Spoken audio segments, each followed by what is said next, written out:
and the industry. I am very happy to be here amidst you, the youth, amongst the youth, and since I belong to Bareilly, so it's my privilege. You may not be knowing that I am born and brought up at Bareilly, but after serving Bank of Baroda at so many places, Rajasthan, Gujarat, for almost more than 10 years, and I am back here.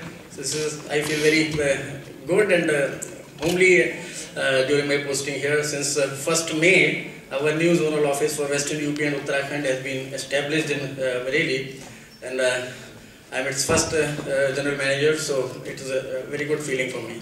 Thank you. I think this must be the very first effort by any education institute in and around Bareilly to bring the academia and the industry's persons directly in contact with the students. Because what you read, what you study here in the colleges and in the management schools, that is very different to what you actually see when you go to the actual operations area. Many a time we do have certain misconceptions and certain image. Then when we will be completing our studies, we shall be a red carpet shall be waiting for us. But the things are not like that. There is a very difficult word is very cruel. I must say, if I may use that phrase, word is very cruel, and in order to survive, you have to be very skillful, and you have to have a very clear vision for that, and you must know what exactly you are capable of doing there. So this is a very good initiation that has been taken by Dr. Umesh Gautam, wherein he has brought the academia, the persons from industries, in the direct interaction with the students.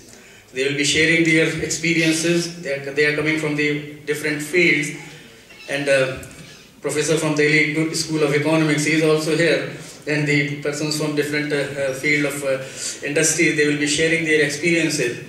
I can, for banking, I can dwell upon a few minutes.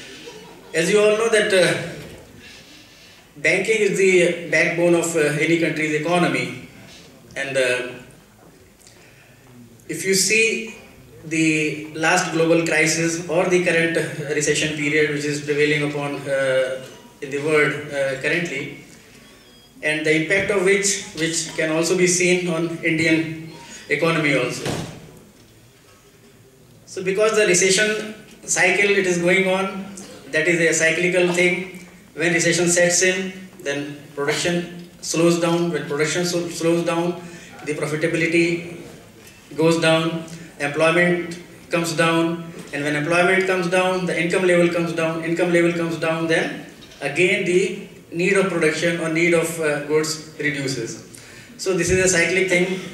When any recession, any slowdown takes the economy further down, and coming out from that mire becomes very difficult. But in Indian context, if you see, because of our conservative nature, traditionally Indian society is very conservative in nature, so is the banking system of the company. We are never innovative, we were never innovative, we are never going to take risks or chances. As you may be knowing that in Europe and in the USA, other countries, many big names like Lehman Brothers, they collapsed because they were into innovation. I'm not saying that innovation leads to collapse, but certainly they were having very exotic products, very innovative products, which failed. But because our Indian banking system is traditional and conservative, we never ventured into any such innovative and exotic products, then we could insulate ourselves from the global turmoil. Still, the Indian economy that is based mainly on the savings culture. In developed countries, if you have 100 rupees, you can spend 400 rupees or 500 rupees by borrowing. In Indian culture, Indian context, if we have 100 rupees, we will tell that we have only 50 rupees, and that too, out of 50 rupees, we will be spending only 20 or 25 rupees. We shall be saving it for the hard times. That is the culture in which we are brought up, and howsoever rich or wealthy we may be, but still the habit of saving doesn't go from us. That has helped the Indian economy or Indian banking system to a greater extent. Because the over borrowing is not there. In developed countries, everybody has borrowed beyond his means. But in Indian context, the borrowing is far, far less, and that has saved the Indian banking system, Indian economy from the collapse what we have seen in the other developed countries. So in India, the topic just like today is employability skills.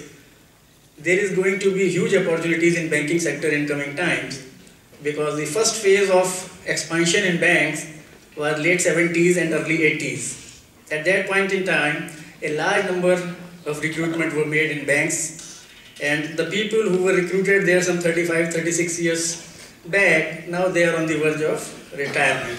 So in banking sector, in next 2-3 years, there are going to be huge retirements, and there is an acute shortage of middle level management persons in banks. So banking sector is going to rise exponentially. Government is also desirous to have a large network of the banks. Now they say that during financial inclusion plan, banking services need to be provided to the all villages having population of more than 5,000. So in next financial year, there is going to be a huge banking expansion, and that will require a lot of manpower in the banks, coupled with the lot of superannuation, retirement in coming times. So banking is one sector where the job opportunities are huge. But for banking, you need not to have a very skillful set of knowledge, because we deal only in the numbers. For that, an analytical mind, that is what is required.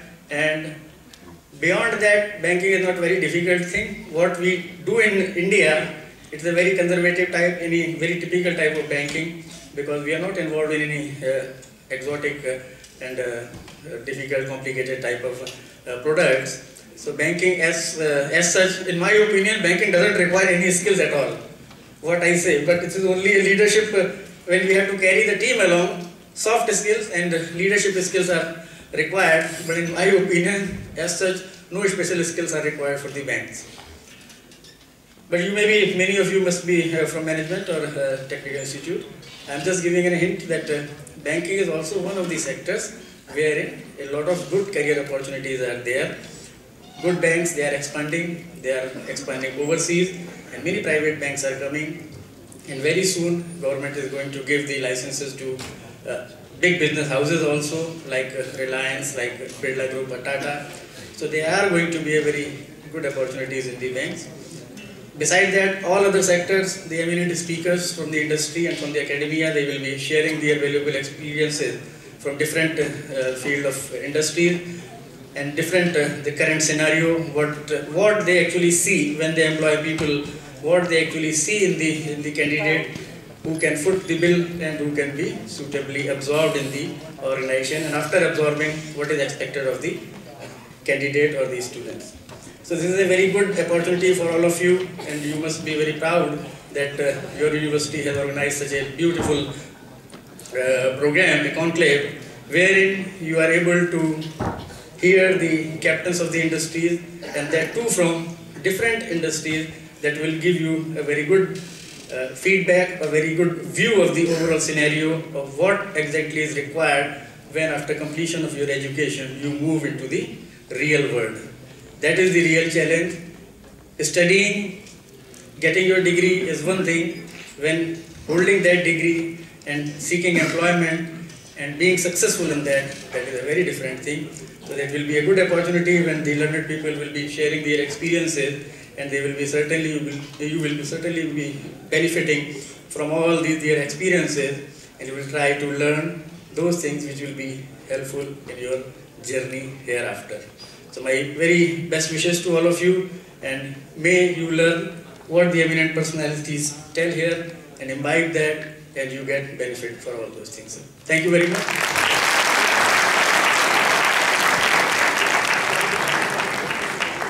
Thank you so much, our Honorable Chief Guest, Mr. Lalit Mohan Asthana ji. And now, ladies and gentlemen, we have amongst us Mr. Vishwa Prakash, HR leader, IBM Global Services, IBM India Limited, the one of the leading companies of the country. So may I request a big round of applause for him.